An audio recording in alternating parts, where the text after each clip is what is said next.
Mesmo numa imensa livraria como esta, o espaço para a poesia é bastante acanhado. Nas poucas estantes podemos encontrar títulos de Manuel Bandeira, Mário Quintana, Carlos Drummond de Andrade, Manuel de Barros. Encolhidos entre tantos autores consagrados, estão também bons autores da atualidade, como Salgado Maranhão e Tanusse Cardoso. Nossos entrevistados de hoje no Espaço Aberto Literatura. Tanusse Cardoso e Salgado Maranhão são dois expoentes da geração que renovou a linguagem da poesia marginal a partir dos anos 80.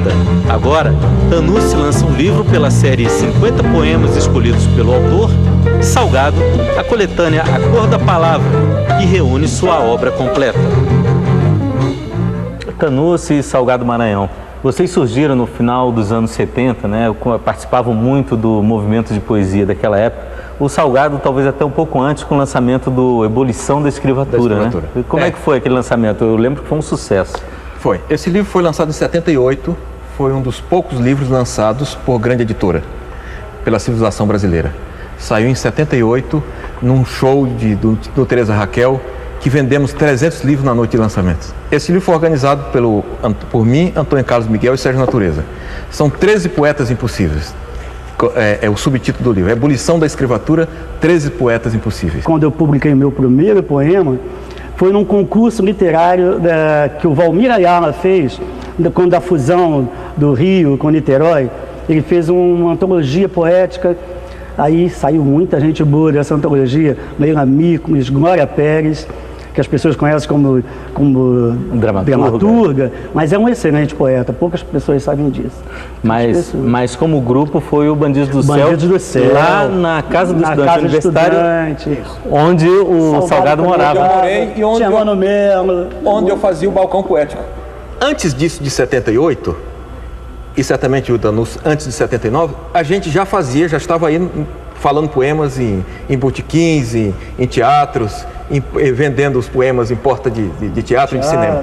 Mas editar o livro foi realmente nesse momento, que teve uma repercussão enorme. Este livro depois foi estudado em universidade, eu estudava na PUC na época, em 78, 79, e meu livro era dado por os que estavam se formando em letra, porque ele teve uma grande repercussão pelo ineditismo de ser um livro lançado por grande editora naquela hora em que todos lançavam em mimeógrafo. E como era o movimento de poesia daquela época? Guarda boas lembranças? Muito boas lembranças, né?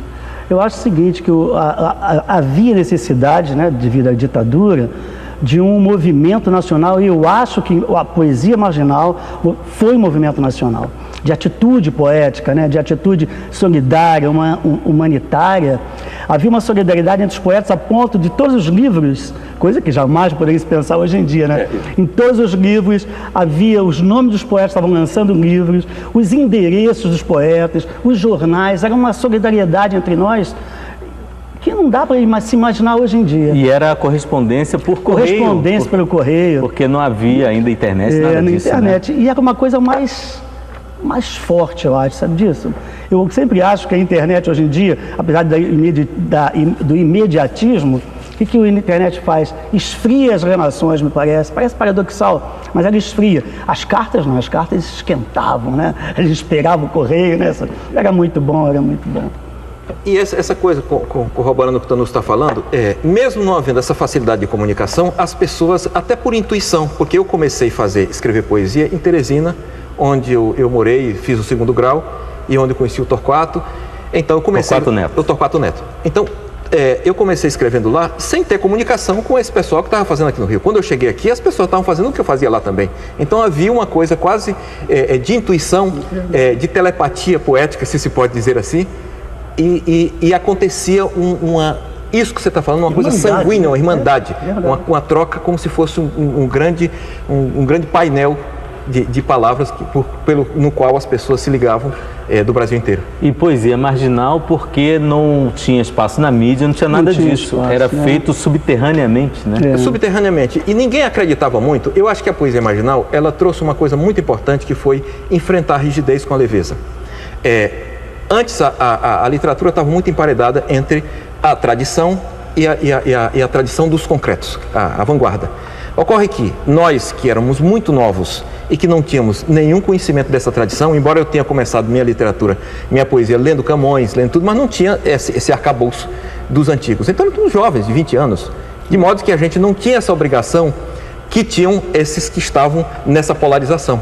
E nós, por acaso, arejamos, mesmo trazendo essa poesia, de um modo geral, feita com muita leveza, com em cima da perna, muito mais emoção do que racionalidade. Do que técnica, a gente levou o quê? A gente arejou esses dois parâmetros que eram do concretismo e da tradição. Me parece que havia a necessidade da urgência, né? Por isso que a poesia marginal era urgente, veio daí o poema Piada, né? Aquele, né? Os poemas eram, porque precisava se correr até da polícia, então precisava se fazer alguma coisa para se mudar o que estava ali, o status quo. E escrevia para publicar imediatamente, se perdia, voltava, escrevia-se outra, era uma coisa extremamente bonita. Faca é faca, pão é pão, fome é fome, amor é amor. Estranho desígnio das coisas de serem exatamente elas quando as olhamos sem paixão. A poesia marginal, os dois totens eram, aliás, três: Oswald de Andrade, Bandeira e Quintana. Porque justamente poetas muito leves, muito que trabalham, conforme falou, a poesia piada, o poema piada. O poema Minuto. Minuto. Eu acho que, por exemplo, eu não me vejo nem assim como um poeta mais... Primeiro, aliás, o negócio da marginal que você falou, está mais à margem, né? Porque às vezes a pessoa poeta marginal pensa que é um bandido, e não éramos bandidos. Fica à margem da coisa editorial, do mercado. Até por conta da ditadura. Da ditadura. Eu diria que nós somos filhos caçula dessa geração. Caçulas porque somos talvez os últimos, assim, a poesia marginal já estava aqui cimentada com o pessoal que começou 72, 73 por aí. Nós viemos um pouquinho depois, mas nesse espírito, só que com um texto um pouco mais elaborado, buscando uma tensão maior no texto. A cara da lua está partida ao meio, feito um queijo roído. Meu coração também vive partido, à míngua, de amar como quem se afoga, de amar como quem se vinga.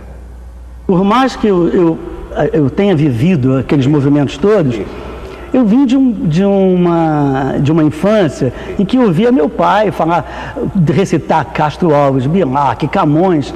Eu tinha uma cultura oral nos versos do meu pai que me dava um certo cabedal, e eu comecei a ler muito cedo. Então, eu nunca me senti, apesar de estar junto, de estar trabalhando fisicamente, espiritualmente eu me achava um pouco mais... à margem da margem. À margem da margem, acho que é mais ou menos isso. Hoje tem gente que acha novidade, mas naquele tempo era muito comum as performances, né, as apresentações públicas e inclusive as intervenções. Em 76 eu surgi, de fato, para a literatura, daí que começou o projeto de organização desse livro, por uma intervenção. Na Livraria Muro, estava exatamente a Nova Cigana, estava se apresentando, e eu entrei no grupo e falei um poema. A partir daí eu fui convidado por Júlio Barroso para escrever na revista Música do Planeta Terra. Naquela época também havia o único suplemento literário do Tribuna da Imprensa, com Maria Amélia Mello, que era o único espaço que a gente tinha. E a ditadura, às vezes, o que eles faziam era deixar o espaço em branco quando era censurado. O poema era censurado, ficava tudo não tirado, não botavam nada escrito, botavam tudo em branco. Às vezes o suplemento saía praticamente em branco. Era muito bonito. Era uma coisa a maneira de driblar a censura é justamente fazer os livrinhos em mimeógrafo e vender rapidamente de mão em mão. Exatamente. Eu corri algumas vezes. Eu também corri algumas vezes, eu mesmo participei de embates com os estudantes, com o pessoal da PUC, porque eu também estava um pouco ligado ao movimento estudantil, né? Por conta da Casa do Estudante Universitário. Por conta da Casa do Estudante Universitário, então eu tive alguns embates desses. E isso a gente tinha que ter um pouco de cuidado. Porque tinha aquele movimento da Cinelândia também, que foi muito censurado, muita gente presa. Passa na praça, né? Que a poesia te abraça. Pessoal... Muito. Tinha uma efervescência de poesia com muito heroísmo, que as pessoas não tinham recurso nenhum, mas elas tiravam leite das pedras. Palavra das pedras. E nessa época você publicou alguns dos livros que estão hoje nessa reunião de poemas, sua obra completa. Né? Exatamente. Este livro aqui é A Cor da Palavra, que reúne 7 livros justamente dessa trajetória até aqui, tá? A parte dos poemas que eu publiquei em antologias e por aí. Mas aqui está realmente não digo que esteja tudo, mas praticamente é como eu quero ser visto. Nem o acre sabor das uvas nos aplaca, nem a chuva nos olhos incendidos devolve o que é vivido. O magma que nos evapora tange o rascunho das horas sob um raio de suspense. Nem o que é nosso nos pertence. A gente olhando seus poemas daquela época e olhando os seus também, a gente, e comparando com outros poetas ditos marginais, a gente vê uma diferenciação justamente na maneira como vocês incorporam um pouco da tradição naquela linguagem coloquial, né? Eu acho que a necessidade de se fazer aquela poesia, né, rápida, urgente, era a rapidez que se precisava e a urgência que precisava na época. Depois, alguns poetas que continuaram, que muitos saíram depois da poesia, né? Foi uma coisa, né? Muitos deixaram de ser poetas, foram ser produtores, foram ser... E eu acho que essa elaboração foi necessária. Acabou a censura, acabou a ditadura, o que restava ao poeta ler e se debruçar sobre o texto que ele não conseguia se debruçar naquela época. Pelo menos comigo foi assim. A geração de vocês, basicamente, foi a geração que fez a transição da ditadura para a democracia. Foi difícil deixar de ser do contra para se inserir de alguma maneira no sistema e produzir e combater até o sistema de dentro do sistema, que era o que se falava na época? A questão da poesia é que a poesia, de um modo geral, ela é sempre reverente. Ela está sempre sendo do contra. O que é preciso um poeta ter cuidado é com a questão do panfletarismo. Tá? Então, aconteceu com muitos dos nossos parceiros se ligar a uma poesia, ficar na poesia ligeira, sem elaboração, ou ficar na poesia, no panfleto. Então, quem de fato gostava de poesia propriamente dita, não foi difícil, você já estava dentro dela. Então foi só trabalhar mais, elaborar mais, ter mais consciência do texto. Isso a gente vai, com a idade também, vai aprendendo, e isso foi fácil. Tem espaço para uma estética marginal hoje na poesia? Hoje se atira para todos os lados, e eu sempre digo que a gente vive num ecumenismo poético. Faz soneto, faz cordel, faz poesia marginal, faz colagem, poesia concreta. Tudo, se for de boa qualidade, é válido e, né, há que ser aplaudido. Hoje, se preconizar apenas um jeito de fazer, é uma tolice. Até porque a internet não permite isso. Todo dia você tem uma explosão enorme de textos na internet e alguns muito ruins, mas desse muito, caldo, tem um pouco, porque Mayakovsky dizia, ao fim de uma geração de 100 poetas, sobram 5, o que é muito bom. Nós esperamos estar entre os 5. Exatamente. Barracão de zinco, 3 tiros no peito. Ele jaz estirado. Na vitrola, Silvio Caldas, emocionado. Apesar de pertencerem à mesma geração, vocês têm origens diferentes e isso, obviamente, reflete no trabalho de vocês. O Salgado, por exemplo, é do interior do Maranhão, né? Isso. Eu nasci no interior do Maranhão, na adolescência eu fui para Teresina e lá eu me criei no Maranhão e no Piauí também, então continuei ouvindo a literatura de cordel. Isso teve grande influência no meu ritmo, tá? E como todo poeta nordestino de um modo geral, Cabral é assim, Bandeira, todos têm, porque o Nordeste é permeado por esse tipo, pelo cantador de repentista, e é como se nós já falássemos em redondilhas, em 7 sílabas. Agora, por que você não se tornou um poeta cordelista, por exemplo? Não, o que eu queria me tornar era isso. Quando eu morava no interior, eu queria ser um poeta cordelista, um repentista que saía pelos povoados, cantando, levando as notícias, que eles eram os verdadeiros jornalistas do interior. Aquilo era fascinante para mim. Foram os primeiros que, com o verso, me emocionaram. Agora, a partir daí, quando eu cheguei em Teresina, que eu comecei a estudar, a ter contato com os poetas do livro, a ler os clássicos e tal, aí eu tive contato com outro tipo de verso, outro tipo de formulação estética. E aí sim, eu entrei noutra bitola. Mas ali no interior eu me tocava, era comovido por aquele tipo de canto. E veio para o Rio por conta de Torquato Neto, né, o conselho dele? Porque em Teresina, quando eu comecei a escrever, eu comecei também a trabalhar para jornal, tá? e fui fazer uma matéria com o Torquato. O Torquato já era um ídolo para nós. Ele era de Teresina, nós sabíamos da participação dele no movimento da Tropicália e era um ídolo para nós. Então, quando eu conheci Torquato, eu era muito novinho. A rigor, eu tinha 18 anos, 17 para 18 anos. Então, ele disse, poxa, lugar de pessoas como você no Rio de Janeiro. Ele ficou admirado, eu era igual um pivete desses que se apanha ali a dente de cachorro, como dizia minha mãe na rua. Pois bem, eu comecei, aí o Torquato me incentivou muito. Até no meu nome, achava que meu nome José Salgado, como eu escrevia para o jornal, não era o nome de poeta. Então eu descobri esse nome Salgado Maranhão aqui no Rio, porque aqui no Rio o pessoal me chamava de Maranhão, fazendo referência ao meu estado. Há de vir o relâmpago sobre a carniça andante, sobre o oco da terra seca e o monótono sermão do chocalho das cabras. Há de vir a nascente da chuva sobre a pedra ancestral, a lavar a carne e a fratura dos dias. Desse enredo de espectros escrito nos olhos, há de vir o trovão sobre a cauda espera, traduzindo o silêncio de Deus. Eu vim do meu pai. Eu acho que eu sou filho do meu pai em todos os sentidos. Eu cresci com meu pai cantando, como eu falei, cantando. Ele cantava muito, era dançarino de tango, né? Gostava da noite. Então eu cresci com essa coisa, com essa oralidade que até hoje tem no meu poema, né? Eu cresci ouvindo os grandes poetas, a música e muito gibi. Então a minha poesia vem esse amálgama todo, né? Todo de música, o verso oral, que aquilo foi entrando no meu ouvido. Até hoje, Cláudio, quando eu faço um poema, eu só sei que o poema está bom quando eu falo alto ele. Quando eu fico falando, eu digo, não, esse verso não está bom. É uma coisa realmente que vem dessa oralidade que eu sinto que vem do meu pai, nordestino. Entendeu? Eu acho que é para dar esse ritmo, né? Esse ritmo constante do verso que tem que ter, ainda que seja interno, sem ter rima mesmo, mas o ritmo, essa harmonia entre as palavras, é essencial a todo poeta. Imaginemos o ar solto na atmosfera, o ar inexistente à luz dos olhos.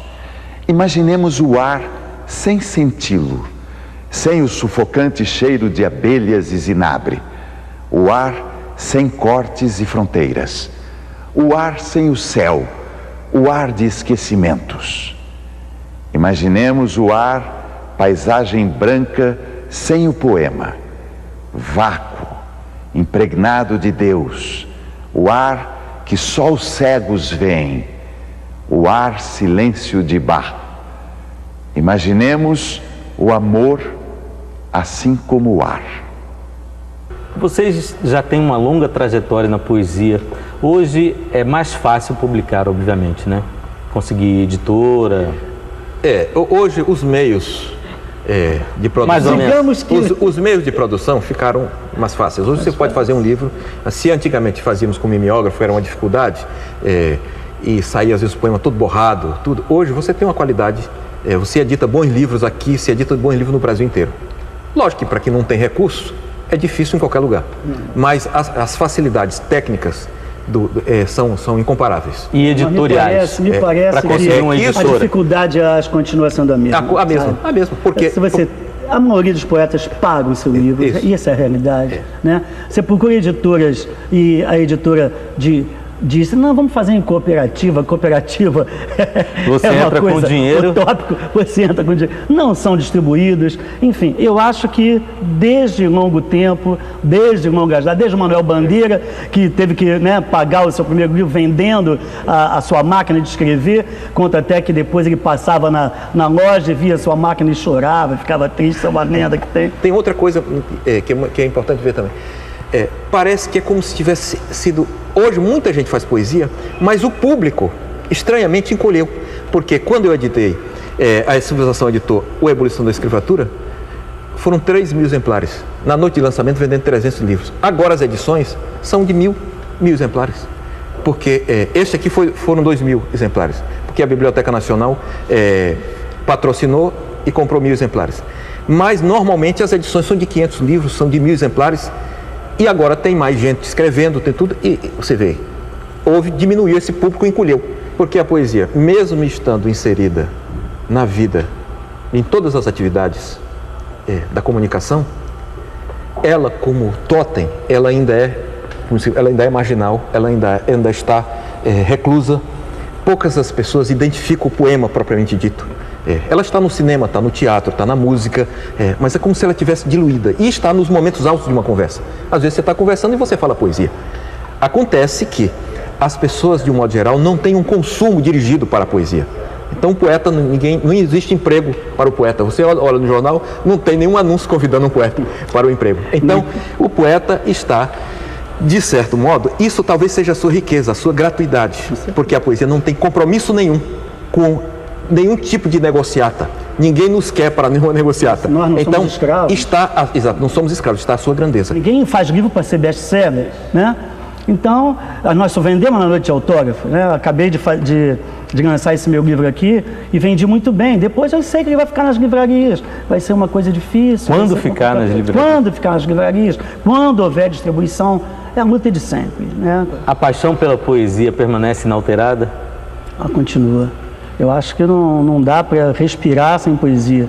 Você pode nem fazer o livro, mas se não tiver o poema pronto, o elan da poesia dentro de você, eu não sou nada, eu não sou nada. Muitas vezes você faz um poema durante o dia, de noite você acorda para lê-lo. Você maravilha, que maravilha. Você não se importa se está devendo, se você está...